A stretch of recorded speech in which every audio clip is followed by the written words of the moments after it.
తెలుగు రాష్ట్రాల్లో political fire ఓ range లో రాజుకుంటుంది. ఏపీలో నేతలు విమర్శల డోసు పెంచుతుండగా తెలంగాణలో ప్రత్యర్థులపై తనదైన స్టైల్లో పంచులు విసురుతున్నారు టీ లీడర్స్. రెండు తెలుగు రాష్ట్రాల్లో లీడర్ల మధ్య మాటల తూటాలు నిప్పులు రాజేస్తున్నాయి. సినిమాలను మించిన నాయకుల డైలాగులను ఇప్పుడు పొలిటికల్ ఫైర్ లో చూద్దాం.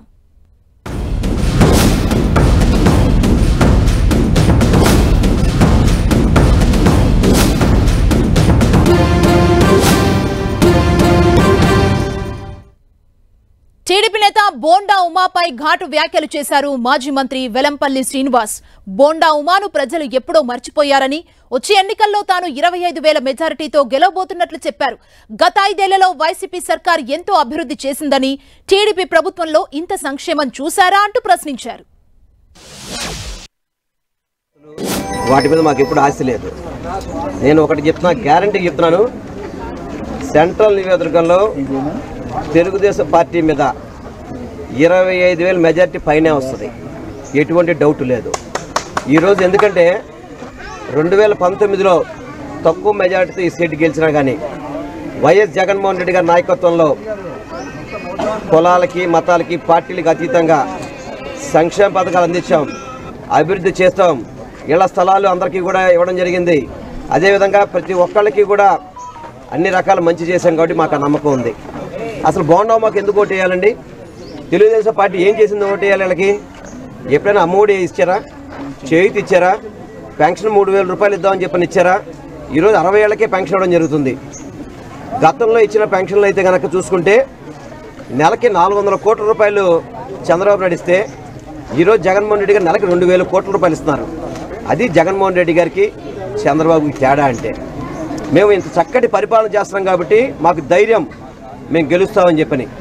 మీరు ఏం చేశారని మీకు ఓటు వేయాలి? అసలుకి వెన్నుపోటు పొడిచినందుక, ప్రజల్ని దోచుకున్నందుక, కబ్జాలు చేసినందుక, రౌడీజం చేసినందుక, బైక్ రేసులు చేసినందుక మీకు ఓట్లు వేయాలి ఎవరైనా? ఎందుకు వేయాలి ఓట్లు?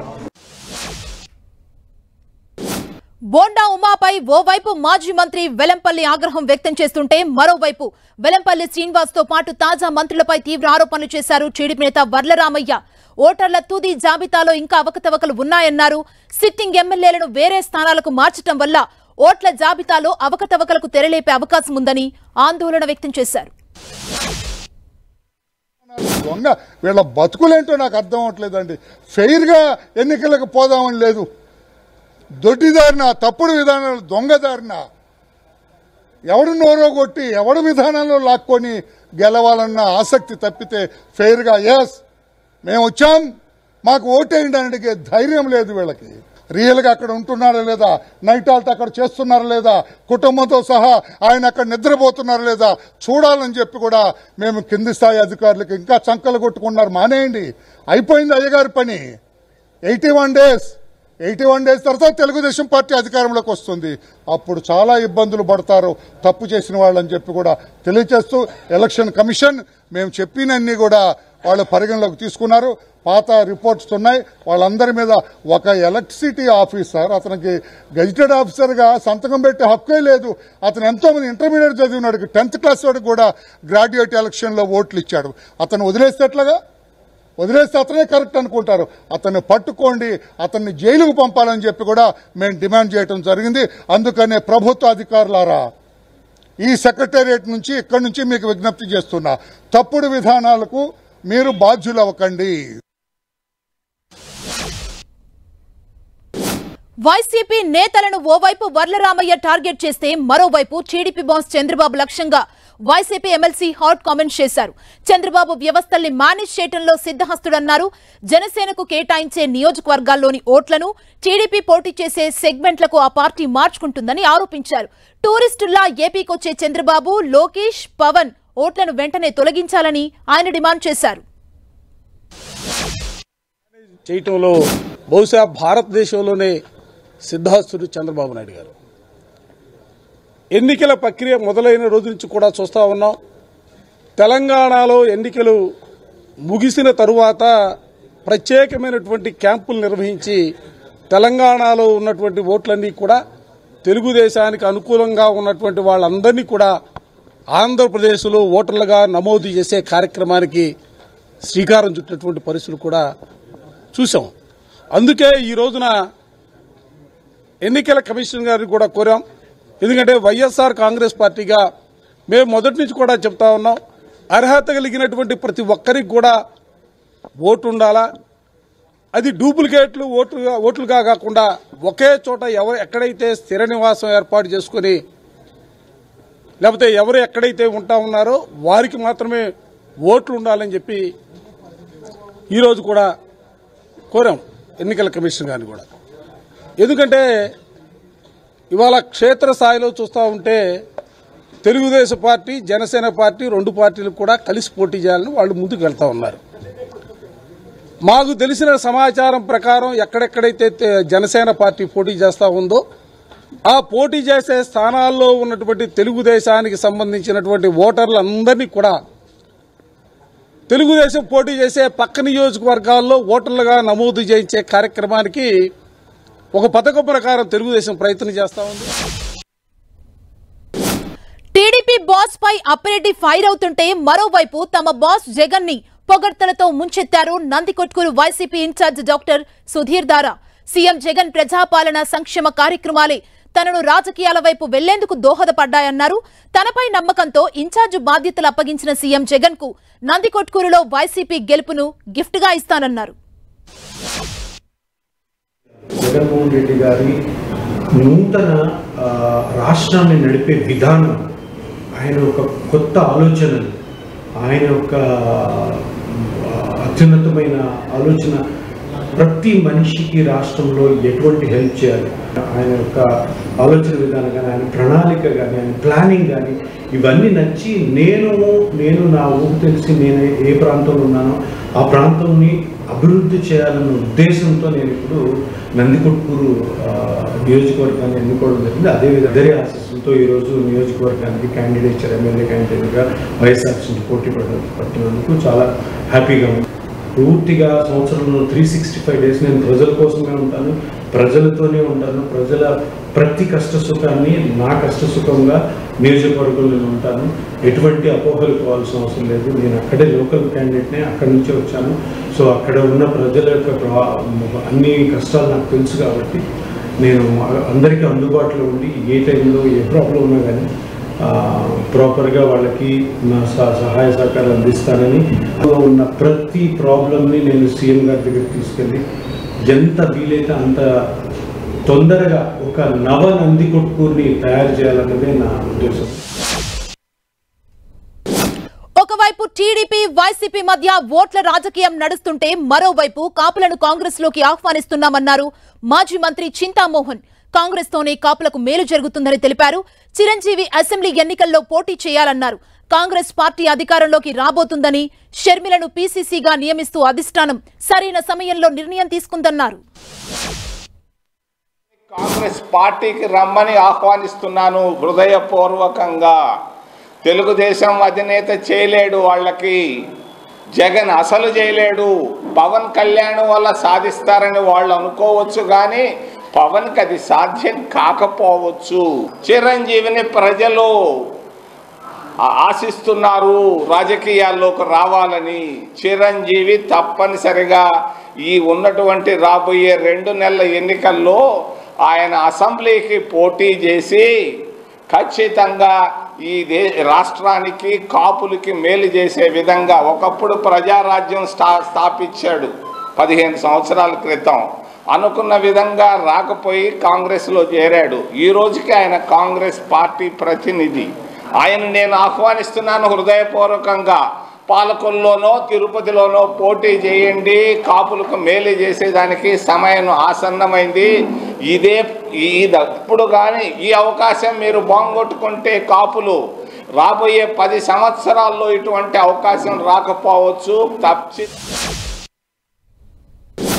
ఇక తాను పార్టీ మారబోతున్నట్లొస్తున్న వార్తలపై క్లారిటీ ఇచ్చారు వైసీపీ ఎమ్మెల్సీ జంగా కృష్ణమూర్తి. తనకు ఎమ్మెల్యేగా పోటీ చేసే అవకాశం వైసీపీ అధిష్టానం ఇస్తుందని ఆశిస్తున్నట్లు చెప్పారు. వైసీపీ టికెట్ రాకపోతే అప్పుడు భవిష్యత్తు కార్యాచరణను ప్రకటిస్తానన్నారు. ఆత్మగౌరవం తనకు ముఖ్యమని, దీనికోసమే తాను పోరాటం చేస్తున్నట్లు చెప్పారు. పార్టీకి సంబంధించి చాలా మంది రకరకాల ప్రచారాలు చేస్తున్నారు. నేను పార్టీ మారానడం కోసం మాట్లాడు. పార్టీ మారటం అనేది కానీ ఇంకా నిర్ణయం అనేది జరగలేదు. పార్టీ కూడా ఇప్పటి వరకు కూడా నేను ఒకటే అనుకుంటున్నాను, అవకాశం ఇస్తారని ఆలోచనతో ఉన్నాను. ఇప్పుడు మాట్లాడిన పెద్దలు కూడా అదేవిధంగా బీసీ సామాజిక వర్గానికి సంబంధించి ఈ జిల్లాలో సంబంధించినటువంటి అవకాశం ఉంది కాబట్టి ఇంతకుముందు ఇచ్చారు కాబట్టి టికెట్ ఏమైనా కూడా అభ్యర్థించడం కానీ వాళ్ళు కోరుకోవడం జరిగింది. తదుపరి పార్టీ నిర్ణయం చేసిన తర్వాత ఇలాంటి పెద్దలతోని అంటే వీరి సంఘాల పెద్దలతోని అదే ప్రజా సంఘాల పెద్దలతోని పల్నాడుకు సంబంధించిన ప్రజల యొక్క వాళ్ళ యొక్క అభిప్రాయం మేరకు నిర్ణయం తీసుకోవడం జరుగుతుంది. ఇది ప్రధానంగా పదవి లేకపోతే అధికారం శాశ్వతం కాదు. ప్రతి మనిషికి కూడా ఒక ఆత్మగౌరవం ఉంటుంది. అది ఆత్మగౌరవానికి సంబంధించి పేదవాడ దానికి కూడా అధికారం ఉందా లేదనే విషయం కాదు. కొన్ని విషయాల్లో మా ఆత్మగౌరవం దెబ్బతింది. తప్పనిసరిగా ఆత్మగౌరవం కాపాడుకోవడం కోసం పోరాటం చేయడం జరుగుతుంది. యాదవుల ఆత్మీయ సమావేశంలో వాళ్ళు పిలిచినప్పుడు పెద్దలతో మాట్లాడినప్పుడు నా వ్యక్తిగత విషయం, నా రాజకీయ ఎదుగుదలకు సంబంధించి కానివ్వండి, నాకు సంబంధించినటువంటి సహకారాన్ని అందించండి, లేకపోతే నాకు ఈ ఇబ్బందులు ఉంటాయి కాబట్టి మీ సలహాలు సూచనలు ఇవ్వని విధంగా మాట్లాడే కానీ యాదవులకు అన్యాయం జరిగిందనో లేకపోతే బేషరతుగా పార్టీలో చేరతామనో రకరకాలుగా ఏదో ప్రచారాలు జరుగుతుంది. ఇది వరకు బీఆర్ఎస్ ను ముక్కలు చేస్తామని అంతం చేస్తామన్న కాంగ్రెస్ వ్యాఖ్యలకు కౌంటర్ ఇచ్చారు మాజీ మంత్రి జగదీష్ రెడ్డి. బీఆర్ఎస్ ను ముక్కలు చేయడం కోమటిరెడ్డి తాత తరం కూడా కాదని ఘాటుగా స్పందించారు. గతంలో ఎంతో మంది మహామహులు ఇలానే మాట్లాడినప్పటికీ వారెవరికీ అది చేత కాలేదన్నారు. రాష్ట్రాన్ని పాలించేందుకే కాంగ్రెస్ అధికారం ఇచ్చారని, పార్టీలను చీల్చేందుకు కాదన్నారు. కాంగ్రెస్ ఇలాంటి తప్పులు చేస్తే ప్రజలే వారిని చీల్చి చెండాడతారన్నారు. 14 ముక్కలు చేస్తా, 39 ముక్కలు చేస్తా, నువ్వు కాంగ్రెస్కే కోవట్టు అని చెప్పి నీ పార్టీలోనే చాలామంది మొత్తుకున్నారు. తమ్ముని ముందే బీజేపీలోకి పంపించి ఒకవేళ బీజేపీ వచ్చే పరిస్థితి ఉంటే నేను వెనకమ్మడి వస్తా, నువ్వు ముందు పోమని చెప్పి తోలి కాంగ్రెస్ ద్రోహం చేసి బీజేపీలో పోయిన నీ తమ్మునికి ఓట్లు వేయమని చెప్పి కాంగ్రెస్లో ఉండి రాజకీయ వ్యభిచారం చేసింది నువ్వు. ఇటువంటి నీచ పనులన్నీ చేసేది మీరు అన్నదమ్ములు. సొంత పార్టీకి ద్రోహం చేయడం, మళ్ళీ ఇటేదో మంచిగా నడుస్తుంది అని చెప్పి మళ్ళీ ఇళ్ళకి తెచ్చుకొని తమ్ముని బీఆర్ఎస్ను ముక్కలు చేయడం నీ తను కాదు, నీ తాత తరం కూడా కాదు. ఇప్పుడు మీ బాసు చాలా మాట్లాడిండి. అయ్యాల మగలు పుట్టింది పుబ్బలో పోతుంది. ఆ తర్వాత ఆయన పోయి మీ బాస్ రాజశేఖర రెడ్డి ఆయన ఒకవైపు కోమటిరెడ్డిపై మాజీ మంత్రి జగదీష్ అన్న ఘాటు వ్యాఖ్యలు చేస్తే మరోవైపు జగదీష్ రెడ్డిపై ఫైర్ అయ్యారు మంత్రి కోమటిరెడ్డి వెంకటరెడ్డి. ప్రజలు నమస్తే పెడితే ఎక్కడ పన్నడుగుతారో అని మొహం కిందకు వేసే జగదీష్ రెడ్డి నిత్యం ప్రజల్లో ఉండే తనపై ఆరోపణలు చేయడం విడ్డూరమన్నారాయన. యాదాద్రి విద్యుత్ ప్లాంట్ కుంభకోణం, భద్రాద్రి ప్లాంట్లో అక్రమాలు, ఛత్తీస్గఢ్ కరెంటు కొనుగోళ్ల దోపిడీని బయటపడతాయని, అందుకే జగదీష్ రెడ్డి తనపై ఆరోపణలు చేస్తున్నారని విమర్శించారు. ఎన్ని జిమ్ముక్కులు చేసినా విజిలెన్స్ విచారణ, సిట్టింగ్ జడ్జితో ఎంక్వైరీ తర్వాత జగదీష్ రెడ్డి జైలుకు వెళ్లకుండా ఎవరూ ఆపలేరన్నారు. మాట్లాడడం నిజంగా చాలా ఎందుకంటే అలాంటి వ్యక్తులు క్యాబినెట్ లో పెట్టుకుంటే ముఖ్యమంత్రి గారు తప్పు. అంటే జగదీష్ రెడ్డి చెప్తున్నా, రేపు పొద్దున ఈ ప్రభుత్వానికి రేవంత్ రెడ్డో కోమటిరెడ్డి వెంకటరెడ్డో ఏ క్లాస్ ఎమ్మెల్యే మారి ప్రభుత్వాన్ని పడగొట్టాను. మా ప్రభుత్వాన్ని ఎప్పుడు పడిపోదు. ఈ 39 మందిలో పార్లమెంట్ ఎలక్షన్ తర్వాత 10 మంది ఎమ్మెల్యేలు కూడా మిగిలారు. 30 మంది ఎంపీలు. ఎందుకంటే మీకు ఒక పార్లమెంట్ సీట్ కూడా వచ్చేది కష్టం. కాబట్టి మీ పార్టీ బావమరుదుల కొట్లాటలు నడుస్తున్నాయి. ఓవైపు బిడ్డ సంతోష్ మధ్యలో కొట్లాటలు నడుస్తున్నాయి. ఇన్ని కొట్లాటల మధ్య నేను ఒక రీజనల్ పార్టీ, భారతదేశంలో 137 సంవత్సరాల చరిత్ర ఉన్న కాంగ్రెస్ పార్టీ ఎవరు ఏం చేసినా ఏం కాదు. సోనియా గాంధీ ఖర్గే నాయకత్వంలో అందరం కలిసికట్టుగా ఇప్పుడు 64 సీట్లని మీ అందరూ కూడా సగం మంది జైల్లోకి పోయేది ఖాయం. మంత్రి కోమటిరెడ్డి ఒకవైపు జగదీష్ రెడ్డిపై ఫుల్ ఫైర్ అవుతుంటే మరోవైపు ఆ పార్టీ నేత మధుసూదనాచారి కాంగ్రెస్ పై ఆగ్రహం వ్యక్తం చేశారు. ఒక్క ఎమ్మెల్యేతో మొదలైన బీఆర్ఎస్ ప్రస్థానం అప్పటి ఉద్దండులకు దడ పుట్టించిందన్నారు.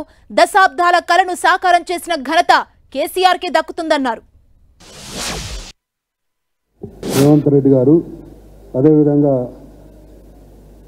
కోమటిరెడ్డి వెంకటరెడ్డి గారు ఇద్దరు కూడా బీఆర్ఎస్ పార్టీ మీద చేసినటువంటి వ్యాఖ్యానాలను తీవ్రంగా ఖండిస్తున్నాం. ఇది వారి భయాందోళనకు నిదర్శనం. వారి అసహనానికి నిదర్శనం. బీఆర్ఎస్ పార్టీని 100 మీటర్ల లోతులో పాతరేస్తామని ఒకరు, ముక్కలు చేస్తామని ఒకరు. బీఆర్ఎస్ పార్టీ టీఆర్ఎస్ పార్టీ ప్రారంభించి కొనసాగుతున్నటువంటి క్రమంలో ఇటువంటి ప్రేలాపనలు చేసిన వాళ్ళు చాలామంది ఉన్నారు. 40 సంవత్సరాల నుంచి మేము రాజకీయ జీవితంలో ఉన్నాం. అనేక మంది ముఖ్యమంత్రులను చూసినాం.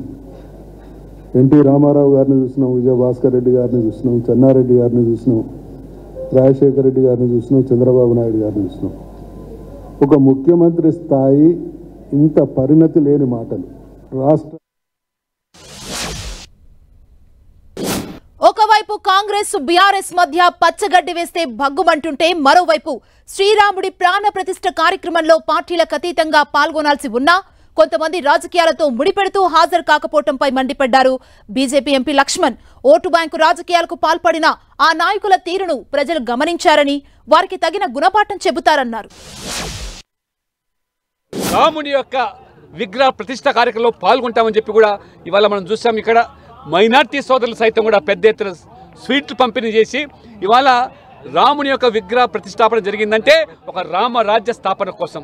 అందుకని ఇవాళ పార్టీలకు అతీతంగా అందరూ కూడా పాల్గొనాల్సిన అవసరం ఉన్నప్పటికీ కూడా మళ్ళీ కొంతమంది దీన్ని రాజకీయాలతో ముడిపెట్టి ఓటు బ్యాంక్ రాజకీయాలకు పాల్పడుతూ ఆ రాముని యొక్క విగ్రహ ప్రతిష్ఠ కార్యక్రమాన్ని కూడా మరి బహిష్కరించారంటే తప్పకుండా ప్రజలు గమనిస్తున్నారు.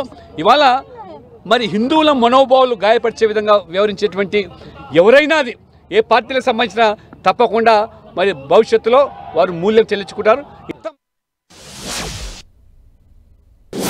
కాంగ్రెస్ ఓటు బ్యాంకు రాజకీయం చేస్తుందని ఒకవైపు బీజేపీ నేత లక్ష్మణ్ మండిపడుతుంటే మరోవైపు అదే స్థాయిలో కౌంటర్ ఇచ్చారు కాంగ్రెస్ సీనియర్ నేత మల్లు రవి.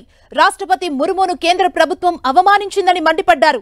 ఆహ్వానం లేకపోవడంతో శ్రీరామ ప్రాణ ప్రతిష్ఠ కార్యక్రమానికి రాష్ట్రపతి హాజరు కాలేదన్నారు. స్వాతంత్ర్యం రాకముందు ఎస్సీ ఎస్టీలను దేవాలయాలకు రానివ్వలేదని పోరాటాలు జరిగాయని, ప్రస్తుతం స్వాతంత్ర్యం వచ్చిన 75 ఏళ్ల తర్వాత కూడా గిరిజన మహిళ అయిన రాష్ట్రపతికి ఆహ్వానం అందలేదన్నారు. ఇప్పుడు ప్రెసిడెంట్ ఆఫ్ ఇండియాగా ఉన్నారు, ఆమెను ఈ కార్యక్రమానికి పిలవలేదంటే స్వతంత్రం రాకముందు దేవాలయాల్లోకి ఎస్సీ ఎస్టీలని రానియలేదని, దానికోసం కాంగ్రెస్ పార్టీ మహాత్మా గాంధీ నాయకత్వంలో అదే రకంగా అంబేద్కర్ గారి నాయకత్వంలో ఉద్యమాలు జరిగినాయి. స్వతంత్రం వచ్చిన తర్వాత అడపదడప అక్కడ ఇటువంటి పరిస్థితులు కనపడ్డా రాజ్యాంగం ఇచ్చిన హక్కు ప్రకారం అందరికీ దేవాలయంలోకి వచ్చేటటువంటి ఒక అవకాశాన్ని ఆనాటి ఉన్న కాంగ్రెస్ ప్రభుత్వం అంబేద్కర్ గారు రాసిన రాజ్యాంగంలో కల్పించడం జరిగింది. ఇప్పుడు 77 సంవత్సరాలు అనుకుంటారు స్వతంత్ర దేశంలో. ఇప్పుడు మన ప్రెసిడెంట్ గారిని ఈ దేవాలయ ప్రారంభోత్సవానికి పిలవకపోవటం కూడా ఒక దళిత గిరిజనుల యొక్క ఆత్మగౌరవానికి తగ్గించినట్టుగా మేము భావిస్తున్నాం. ఇంతే కాకుండా ఈ మధ్య జరిగినటువంటి కొత్తగా కట్టిన పార్లమెంటు ఒకవైపు బీజేపీపై మల్లు రవి ఫైర్ అవుతుంటే మరోవైపు కాంగ్రెస్ పై హాట్ కామెంట్స్ చేశారు మాజీ మంత్రి నిరంజన్ రెడ్డి. ప్రజాస్వామ్యంలో దిగజారుడుతనాన్ని కాంగ్రెస్ మానుకోవాలని హెచ్చరించారు. వచ్చే పార్లమెంటు ఎన్నికల్లో సింగిల్ లార్జెస్ట్ పార్టీగా బీఆర్ఎస్ విజయ దుందుబి మోగిస్తుందన్నారు. రాజకీయాల్లో గెలుపోటములు సహజమని, కాంగ్రెస్ నీచ రాజకీయాలు చేయటం మానుకోవాలని సూచించారు. ఎన్నికల్లో ఇచ్చిన హామీలను వెంటనే కాంగ్రెస్ నిలబెట్టుకోవాలన్నారు. ఓడిపోయినటువంటి అభ్యర్థుల మీద రాళ్లు రువ్వడం, వాళ్ళ ఇళ్ల దగ్గర పోయి వెకిల్ చేష్టలు చేయడం, బాణాలు కాల్చడం, ఆయా గ్రామాల్లో మండలాల్లో పొటెన్షియల్ లీడర్స్ ఉన్నారు అనుకున్న కాడ బీఆర్ఎస్ వాళ్ళని ఎగతాళి చేయడానికి బాణసంచా వాళ్ళ ఇళ్ల ముందు కాలవడం, వెక్కిరింతలు, ఇవి ప్రజాస్వామ్యంలో ఇవి దిగజారుడుతనాన్ని, లేఖితనాన్ని, అపరిపక్వతనే సూచిస్తాయి తప్పిస్తే గొప్పతనాన్ని సూచించవు. కాబట్టి ఈ అంశాలన్నింటినీ కూడా దృష్టిలో పెట్టుకొని రానున్న పార్లమెంట్లో బీఆర్ఎస్ పార్టీ మళ్ళీ విజృంభించి ఏ ఏ కారణాల చేత అయితే మనకు స్వల్పమైనటువంటి తేడాతో నష్టం జరిగిందో వాటిని సవరించుకునేటువంటి విధంగా అడుగులు వేసి సింగిల్ లార్జెస్ట్ పార్టీగా తెలంగాణలో పార్లమెంట్ స్థానాలలో నిలవాలనేటువంటి ఒక దృఢ నిశ్చయంతో శ్రేణులందరూ వెలిపించినటువంటి అభిప్రాయంలో ఆ పట్టుదల కనిపించింది నాకు. ఎట్టి పరిస్థితులలో ఈసారి వదలం. సరే మేము కూడా కొన్ని కారణాల చేత అక్కడక్కడ కొంత అలసత్వంగా ఉన్నా మేము ఇంత నష్టం జరుగుతుంది అనుకోలే. ఇది